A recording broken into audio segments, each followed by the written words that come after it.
How have you found over 15 years how almost business has changed? Do you think it's a lot more legitimate now in terms of, the work policies, procedures, and how businesses treat staff? I'm just interested as someone, obviously you've been through it. Yeah, yeah. Mental health's a big thing now, more so. I've always had this ethos of I'll look after my staff and they'll look after everything else. You know what I mean? It's Mhm. massively important. So this COVID period we've been through, you can imagine, like every business, there was a fork in the road.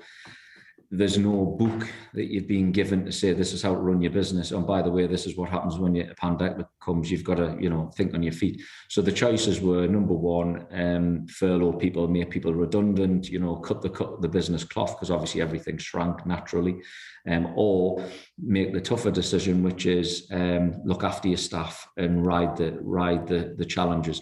So I took the second one, which was without a doubt the hardest. Mm. Um, because I made the decision that, the company's nothing without the team, and the team are going to be the people who get you out of this. And also on their mental health, people will go, oh, I wish they had furloughed me for 6 months. Well, you wouldn't be saying that after a month when you're stuck at home and you've got no purpose in life and. So I think those changes have come. And then the other thing that I see, which we're doing a lot with at the minute, is the digital world, like i.e. what we're doing today, Steve. We're doing a lot with digital platforms so customers can do business with us without the need to meet people face to face so much. E-commerce we've called My Shop, cooling portal for managing your data for the HSE, things like that.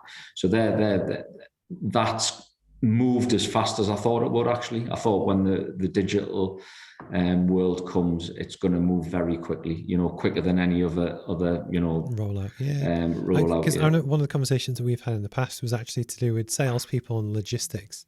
Yeah. That likewise, if you've got a meeting in Newton Aycliffe and then your next meeting's at Blythe, you can lose half a day just driving. As we're now, touch some wood, and someone asked me the other day about, what frequency should be an in-person meeting and what is remote. And realistically, maybe twice a year, you want to keep the feel of when you actually meet people in person. But actually now just the ability to just jump on and have a decent conversation. But the amount of time you save, hopefully, touch some wood, will, do great things for productivity for businesses. And it's interesting just to see, that change has happened within the space of COVID, I think. Yeah, oh, definitely. I think you'll never get away from the person-to-person contact. And it's difficult to know what rate you should do that at.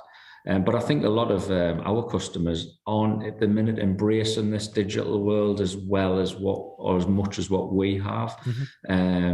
Probably a bit uncomfortable. It's a bit of an unknown. But the thing you've touched on there, because ultimately, Steve, we're all chasing the same thing, aren't we? And that's time. Yeah. How long we're on this planet, how quickly we get things done, etc., etc.